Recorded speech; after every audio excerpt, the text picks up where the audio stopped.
Hi നമസ്കാരം, നമ്മളൊരു പുതിയൊരു വീഡിയോയിലേക്ക് സ്വാഗതം. ഇതെൻ്റെ പെങ്ങളുടെ 4ാം ക്ലാസ് പഠിക്കുന്ന മോൻ ഉണ്ടാക്കിയ ഒരു കാറാണ്. ഈ കാറിനൊരു പ്രത്യേകതയുണ്ട്. ഈ കാർ മുന്നോട്ട് മാത്രമേ പോകുന്നില്ല, പുറകോട്ട് പോകുന്നില്ല. അതിനൊരു കാരണമുണ്ട്. ശരിക്കും പറഞ്ഞാൽ ഇതൊരു റീക്രിയേറ്റഡ് വീഡിയോ ആണ്. കാരണം കുറച്ചാൾ മുന്നേ അവനുണ്ടാക്കിയ ഒരു കാർ ഇതേപോലെ മുന്നോട്ട് പോകുന്നില്ല, പുറകോട്ട് പോകുന്നില്ല. അതുകൊണ്ട് ഞാൻ അവനെ കൊണ്ട് ഉണ്ടാക്കിപ്പിച്ച ഒരു കാറാണിത്. അവനുപയോഗിച്ച ഒരു സിംഗിൾ പോൾ 1 വേ സ്വിച്ചാണ്. സിംഗിൾ പോൾ 1 വേ സ്വിച്ച് ഉപയോഗിച്ച് ഒരു DC മോട്ടറിനെ ഒറ്റ ഡയറക്ഷനിൽ മാത്രമേ കറക്കാൻ പറ്റൂ. ഇതാണ് DPDT സ്വിച്ച്. ഈ സ്വിച്ച് ഉപയോഗിച്ച് ഒരു DC മോട്ടറിന്റെ ഡയറക്ഷൻ ഈ രീതിയിൽ കൺസൺ ചെയ്ത് ചേഞ്ച് ചെയ്യാൻ പറ്റും.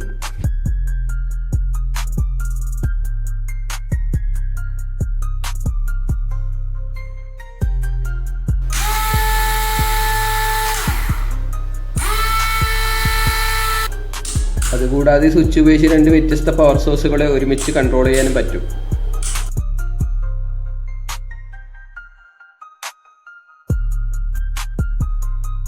അപ്പോൾ ഫ്രണ്ട്സ്, നമ്മുടെ മോൻ്റെ കാർ ഇപ്പോൾ റിവേഴ്സ് പോകാൻ തുടങ്ങി കേട്ടോ.